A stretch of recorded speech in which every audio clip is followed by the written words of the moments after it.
Welcome to the Life Success and Legacy Podcast. We're glad you're here, and we hope you enjoy the episode.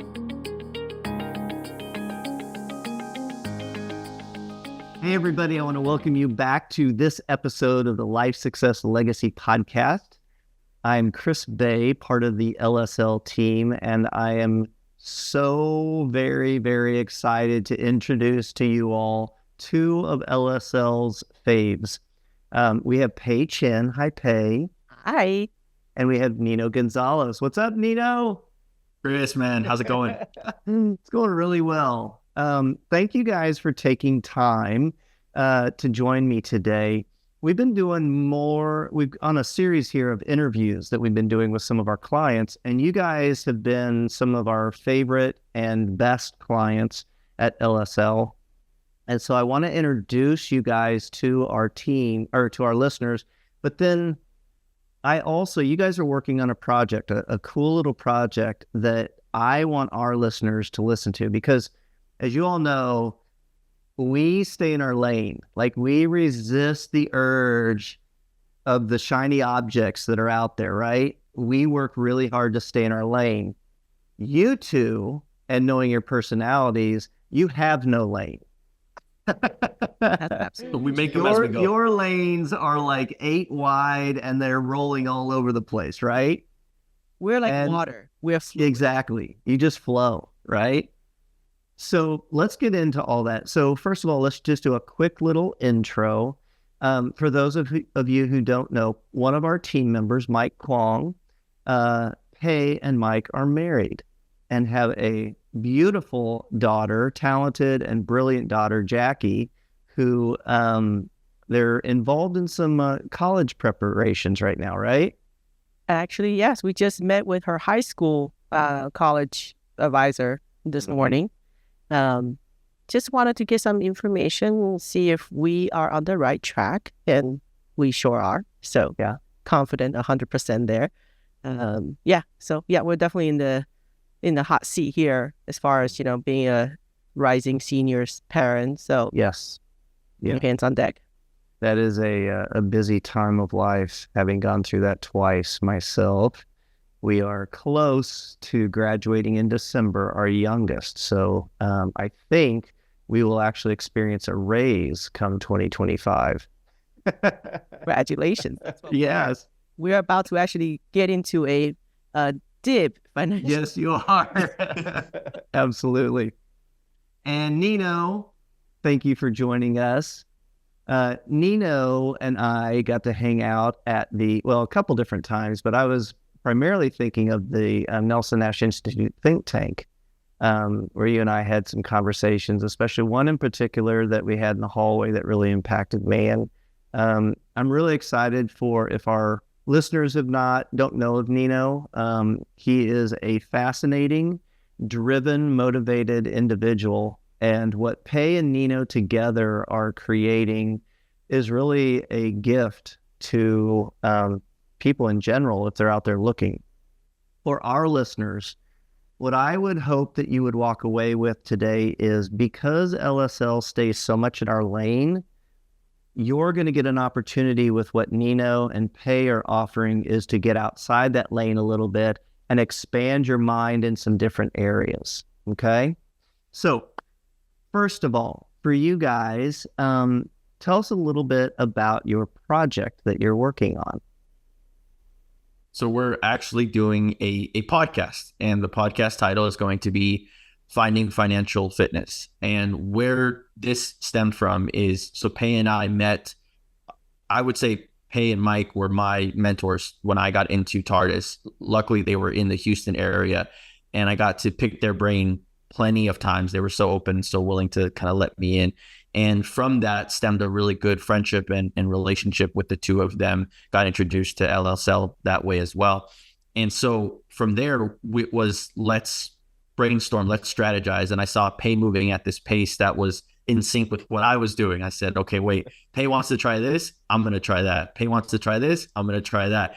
Because there's so many things out there, and I love how Pei is trial by error, right? If she fails, she fails. If she succeeds, then she succeeds. So I got a chance to really get to know her very well, and we move on the same wavelength. And we built a lot of success by partnering together in a lot of investments that we've done. We've had a lot of very, very deep conversations about essentially what it all means. And there was times where Pei and I have been on planes, been on walks, been on drives, where we just have more tactical questions, tactical conversations, but also more deeper questions and deeper conversations. And then when we go to our potlucks or when we talk about it on our infamous WhatsApp chat, people were saying, oh, well, I wish I would have been there. Or I wish I was a fly on the wall. I wish I could have heard that. And I find ourselves multiple times when we meet with people repeating a lot of the same information that we've had conversations with multiple times.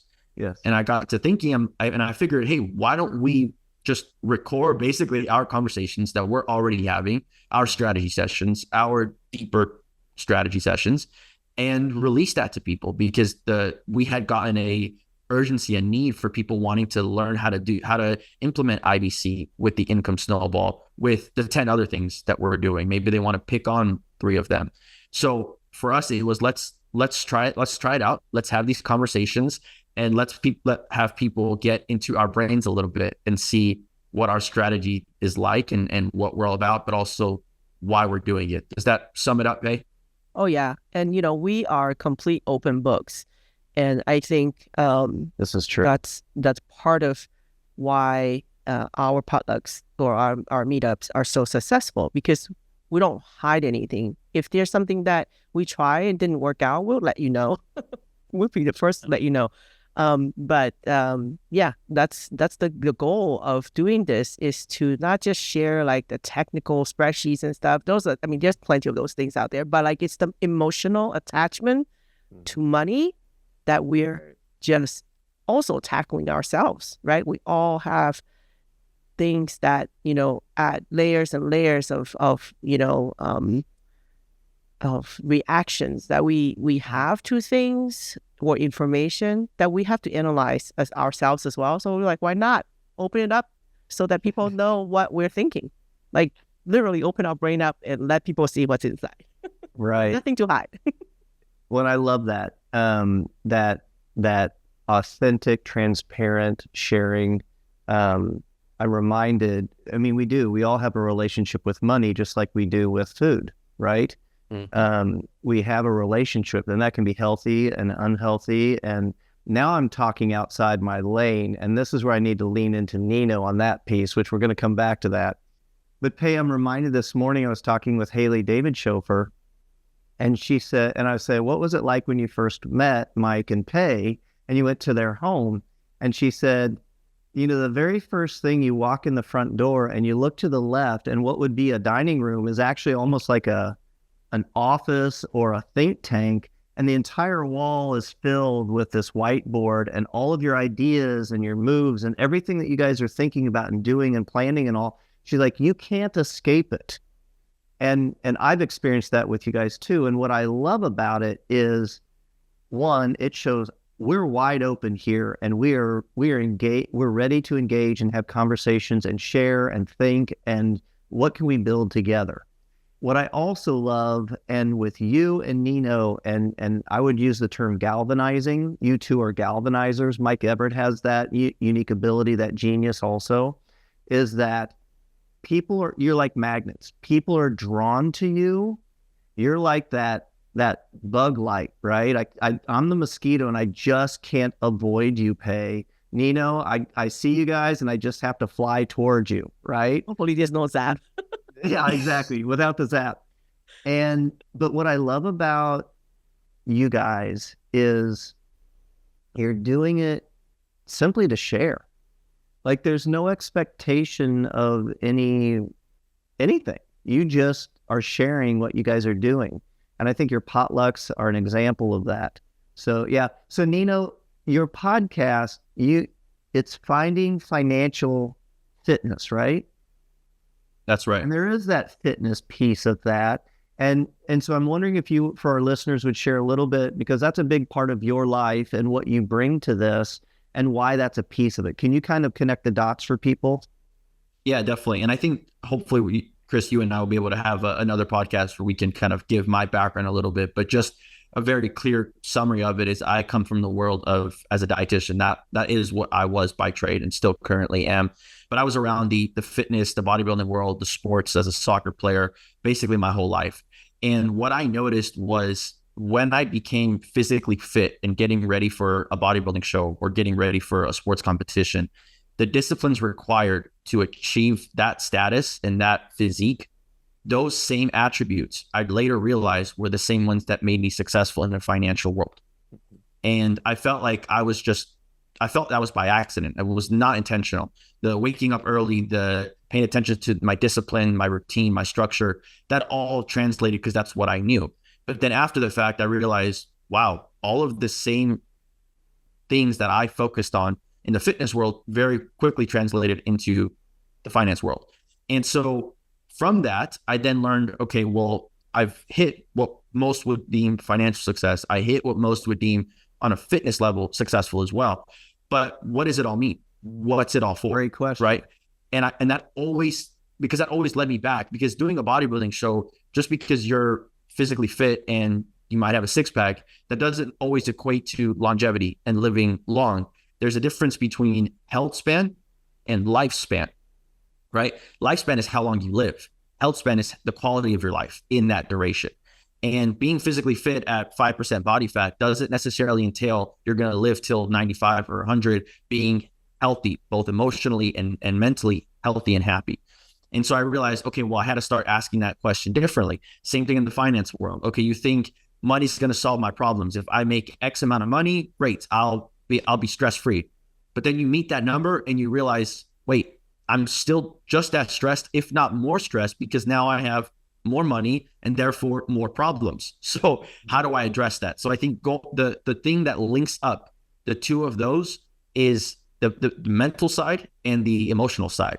And that's part of what we're exploring. Is I think it's very difficult. Yes, you can isolate one. What are the two most popular books and YouTube channels and podcasts that you're going to listen to? How to make money and how to get in shape. But very rarely do you see them combined and overlap. And that's where I think our unique niche is to be able to come in and bridge the two. Because then if you can financially succeed and have that same discipline, the translation to your physical health is, in my opinion, pretty simple. It's just, hey, let's apply these same disciplines to what you're doing, going to the gym or how you're going to eat.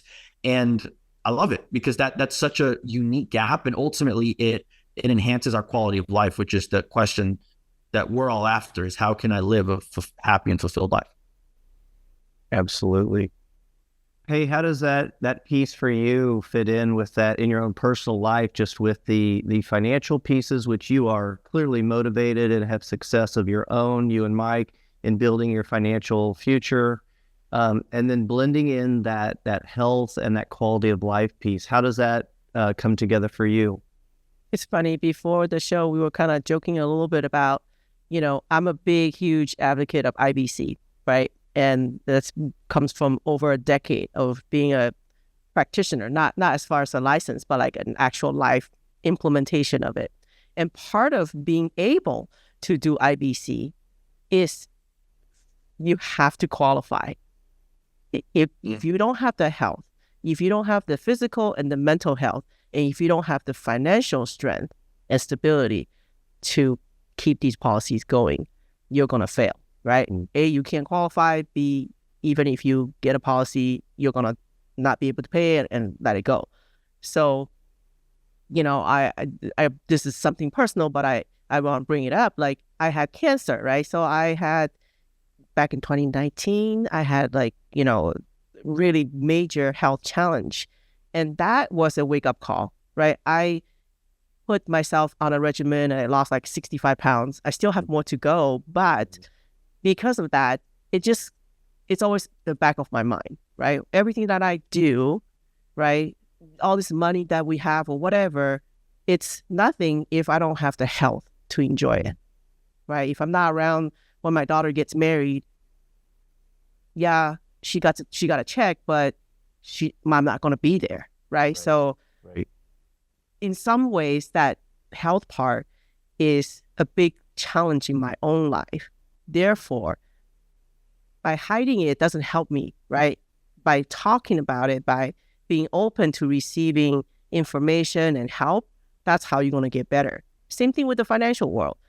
If you are in financial trouble or struggling, hiding behind closed doors, looking at your negative bank account with near zero bank account is not going to do you any good. You got to talk about it. You got to go out, ask questions, seek help, find people who can help you. And that's why this podcast kind of means a lot to me, because like we're trying to get all this information out there, because just we want to share not just the financial piece, but also on the health journey.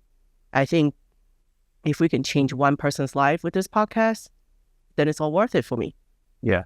Well, and I think going into that, something that I definitely want people to know, and we try to emphasize this on the show as well, is we're not coming at this from an angle of we've succeeded, we've learned everything here, we're going to tell you what we've done.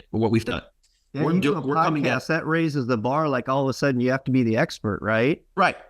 And what I want people to know is that, and we try to communicate this, is that the questions that we're asking, whether it's us asking of ourselves or asking of our guests, is because we're learning, we're on that actual path. If I'm reading a book, I'm going to communicate, hey, I'm learning this in the book. And maybe that will be our topic for the day, because I'm really just curious about my relationship with money or my attachment style as a child and how that associates with my relationships. Well, I like learning about that stuff. So I'm going to ask those questions.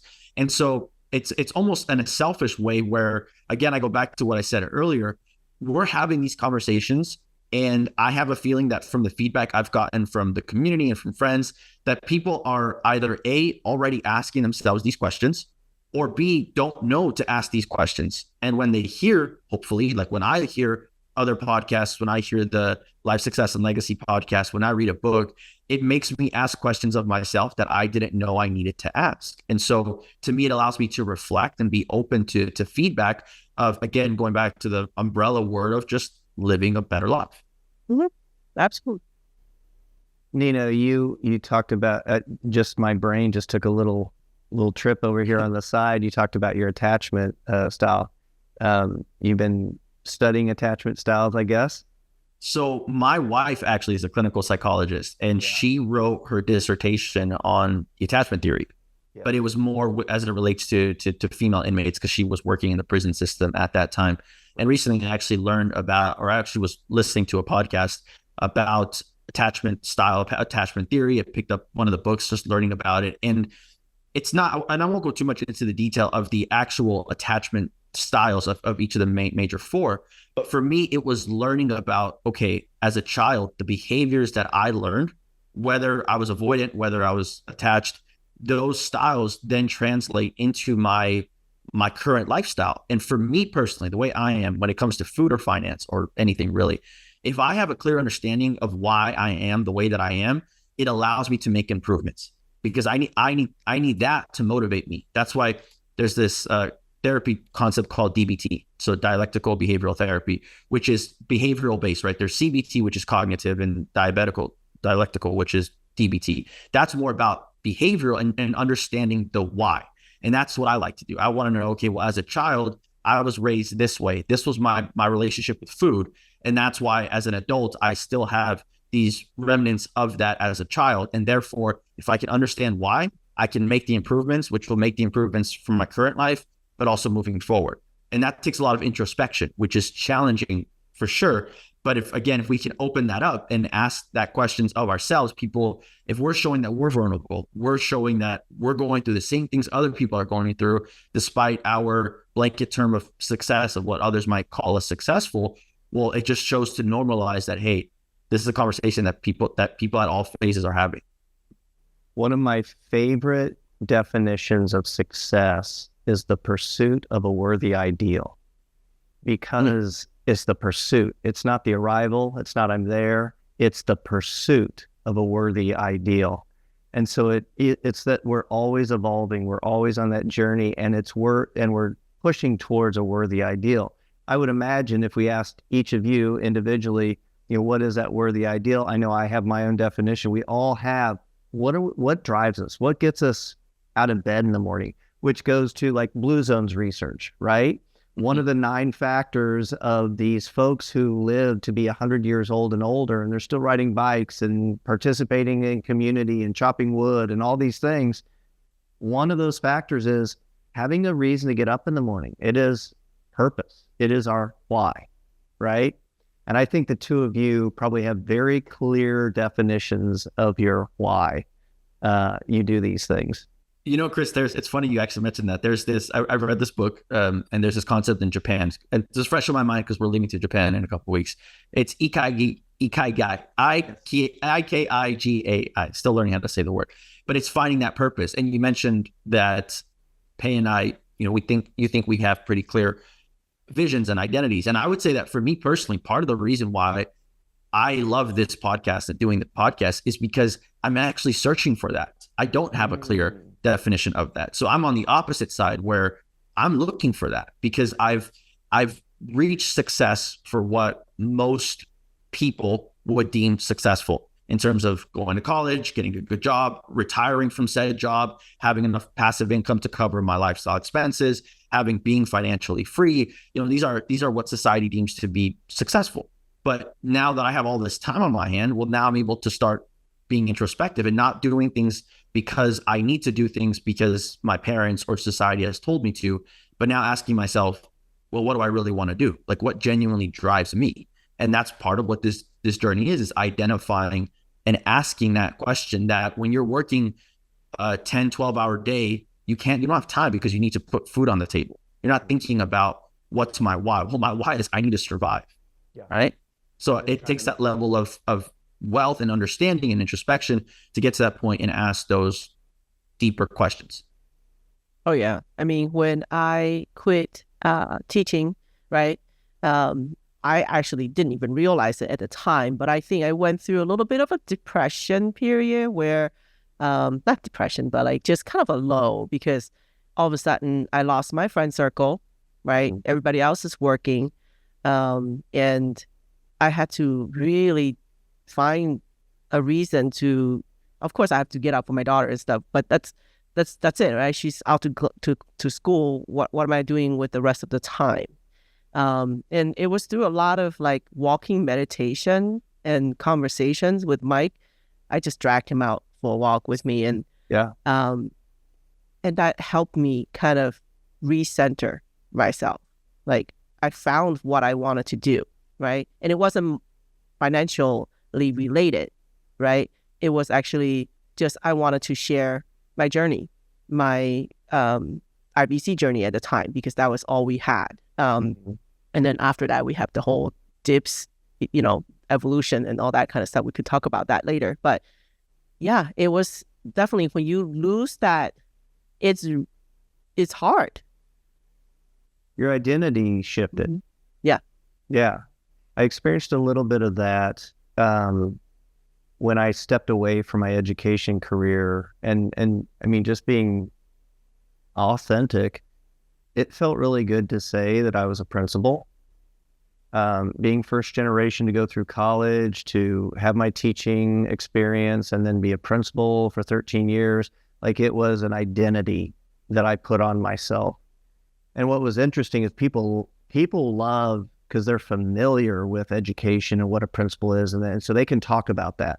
When I stepped away from that and I became an IBC coach, what I found was if I'm at a gathering, a social gathering, whatever, people would not ask me about what I was doing.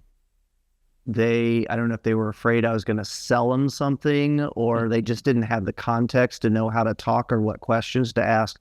But people stopped asking me about it. Even family stopped asking me about it. So I went through a little bit of that identity shift as well. And it can be really hard. Yeah. But we know when we push through those difficult times, growth happens, right? That's those friction points. If we'll push through that friction, then there can be clarity and freedom on the other side of it. Sorry, Pei. And that's why I was saying that when, we were throwing around this idea of doing this podcast, the name, right? The title of the podcast, why it is an action verb, right? It's finding. We haven't found it. We're still finding. We're still looking. And on this journey, we don't want to be alone. We want more people searching with us, right? We're not saying that we know like exactly like this is step 1, 2, and 3, follow this and you'll for sure be there, right? There's no guarantee like that in life, but we're just saying like, we have already kind of been digging ourselves, like, and also together we have been like just kind of being on this journey for a little bit maybe longer than others. And so we're just hoping that through this podcast we can get more people involved. Well, kind of like a movement, if you want to call it that, right? Like that whole No pressure. fire, right? No pressure or anything, right? But the whole fire movement, what does that stand for? Financially independent. Early. Right. And I'm sure that was basically what it was. Just someone who had like this idea and be like, hey, why don't we share this idea and get more people involved? And then before you know it, it's a whole movement. Absolutely. Nino, I'm struck by an idea, and you talked about Yesenia and this idea that we attract people into our lives to help us do the work that we need to do. Have you experienced a little bit of that with your wife? Oh, I mean, I think that I've experienced that with the biggest people that have had an impact on my life. But I don't think it was necessarily what I was going out and searching for.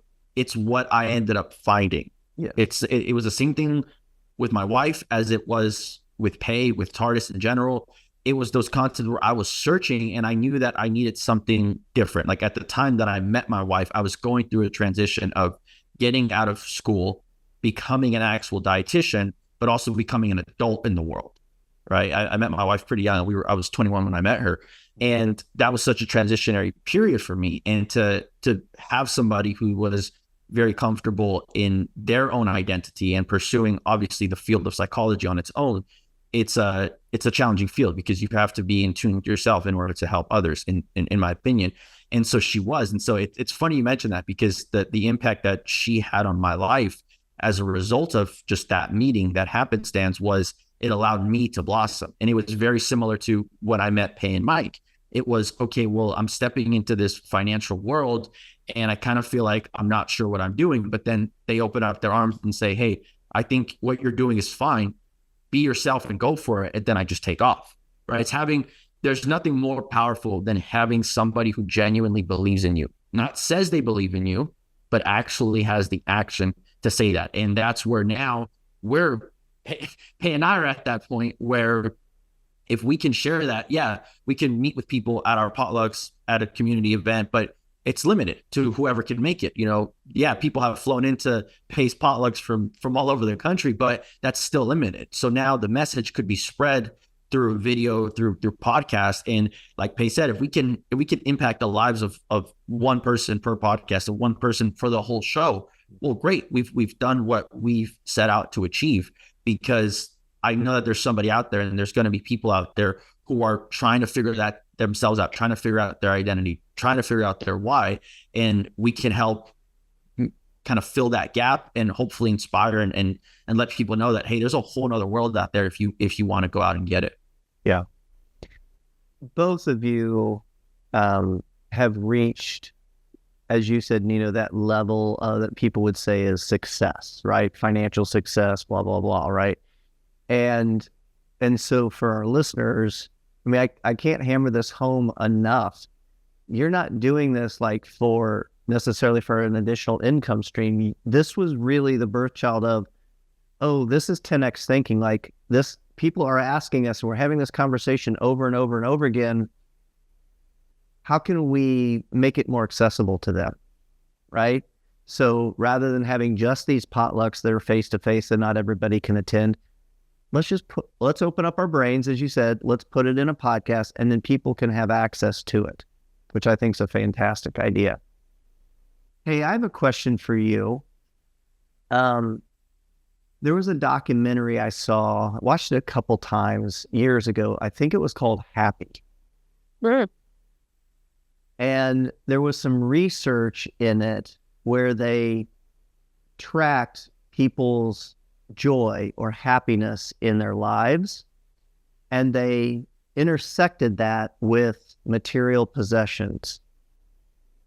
And what they found in their research is that to a certain level of material possessions, there was a correlation to happy. In fact, the example they say is if you come out of the woods and you're naked and you're wet and you're cold and hungry, and someone gives you a blanket and puts you in front of the fire and a bowl of soup, does your happy meter go up? Oh, it does. It absolutely does. But what they found in their research is that the more possessions and material possessions, et cetera, that you have, the actual opposite occurs. And I think there was something you said earlier that referenced that, where it was almost like now that we've got this stuff, and Nino, I think you referenced this too, now that we've kind of achieved this, like you almost had this inversion of, oh, now I've got more stuff that I could worry about or lose, this standard of living or whatever. As you pay for you and Mike, as you guys have experienced this coming from, being teachers and struggling and raising a family and trying to build a business and doing real estate and all these different learning adventures, has that been a part of it at any point where you're like, I don't know if I feel as happy and I've got all this other stuff? I think the potential of it could be there, except that we didn't start, like we live very modest. We drove Hyundais, man. Nothing wrong with Hyundais. I love them, but we didn't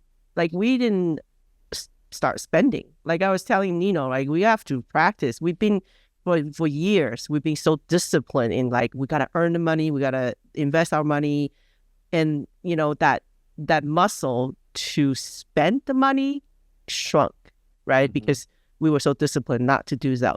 So it's gotten to where we are today, where we feel comfortable to start enjoying the money. We don't want to just hide all the money and accumulate and just sit on it, right? We want to start enjoying the fruits of our labor.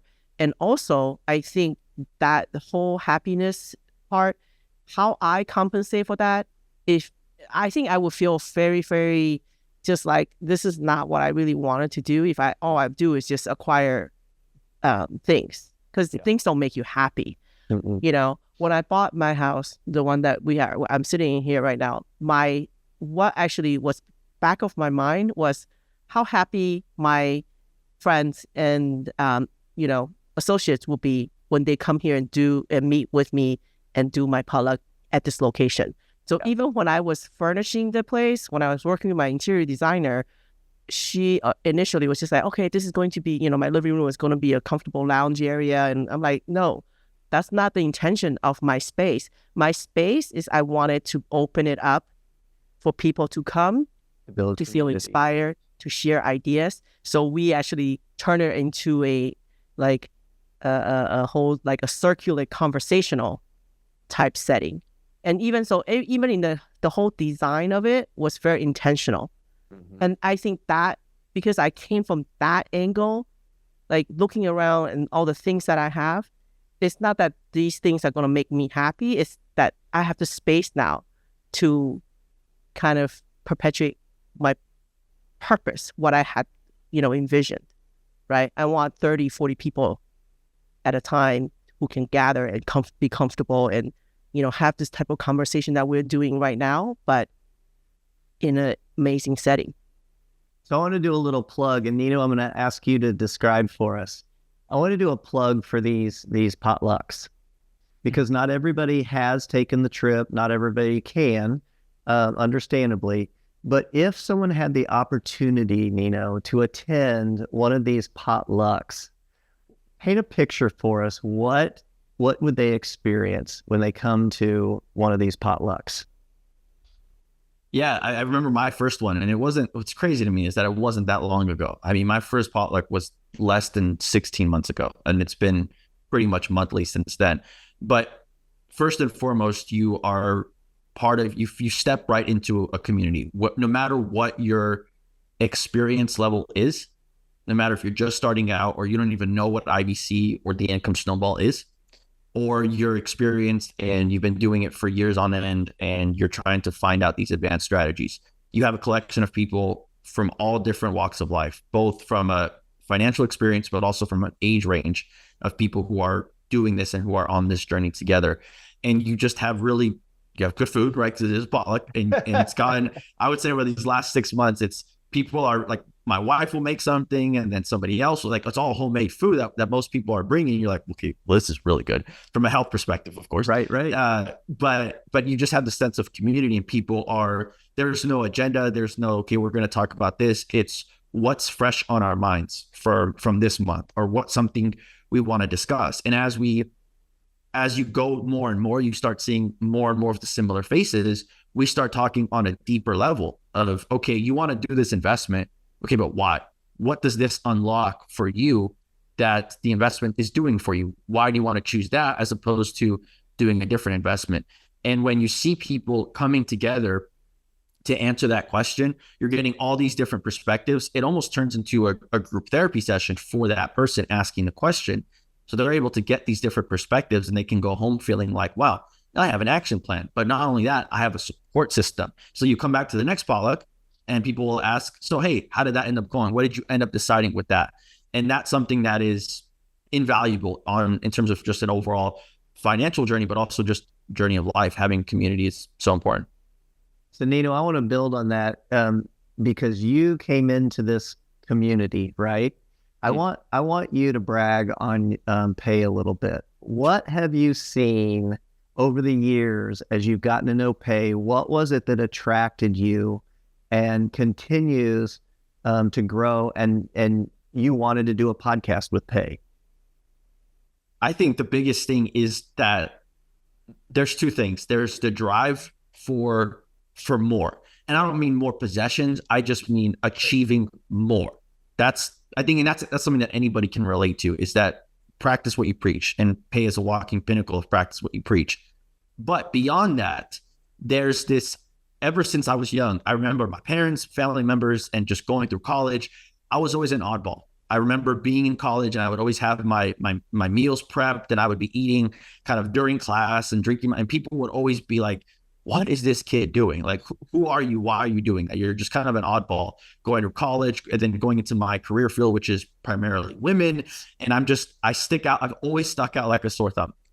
And the moment that I met Pei, it was, oh, you're one of us now. And it was to meet somebody, to be on the same wavelength is extremely difficult for me. To find friends is okay, because it's not a problem finding people who kind of have similar interests, but finding someone that works on the same wavelength, but can challenge you or can ask you questions that you don't even know you need to ask, that is huge. And she could do that with me, and she could do that with anybody at any level, which I think is so empowering.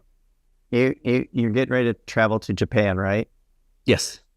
And I'm reminded of a Japanese term that talks about like your family, right? But it's not your biological family. Is it Moai? Yes, I know it's Tama. Yeah, it's like you found your Moai. Right. You know, it's like your community, the people that you feel accepted and encouraged, and you can give back to, and all of that. Well, and even beyond that, what I just wanted to emphasize was beyond that. We've like Pei's done that in this area, but now let's expand that, because something that I'm very passionate about and just more curious about is the younger generation. Obviously, for me, and this goes back to the question you were talking about with Pei about just having obsessions or possessions, and just thinking about acquiring more. And the nature of the world we live in is people are eyeball driven. They go off of what they see, right? If someone's going to meet you and only have 30 seconds of a first impression because they're used to that on social media, what their first impression of you is going to indicate a lot. So you might not be a flashy person, but I'll tell you right now, somebody seeing a fancy car or a big house versus a modest home and a modest car, they're going to gravitate towards, okay, well, why is this person have this fancy car, this fancy house? Doesn't mean that they obtained it through a means of success, or maybe they're financially in debt to purchase those liabilities, but they're going to ask the question. And that's something that I used to be so against, because we were so conditioned. Don't spend money on that. Don't do this. And now I realize, as I've talked to people who are younger than me, and I realize, well, that gets them in the door, right? I go and they ask me a question about my car, or they find out that I'm not even 30 yet and I'm financially free. That's like, okay, hold on. That right there will open up the door. Then I can start providing that information. But if they didn't know that about me, they would have never asked that question. I would have never been able to have that impact on them. So I think that that's kind of the being open to how you're going to reach people, I think is very powerful, just as Pei did with myself.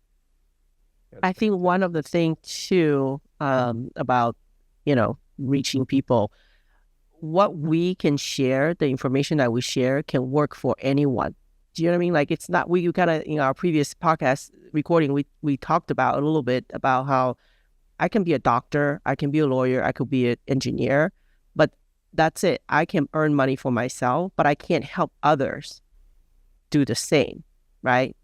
I can maybe give career advice, but that's about it. But what we do in our, financial journey and what we do, the information that we share, it doesn't matter what you are. You can be, you could be a teacher, you can be a doctor, you can be doing anything.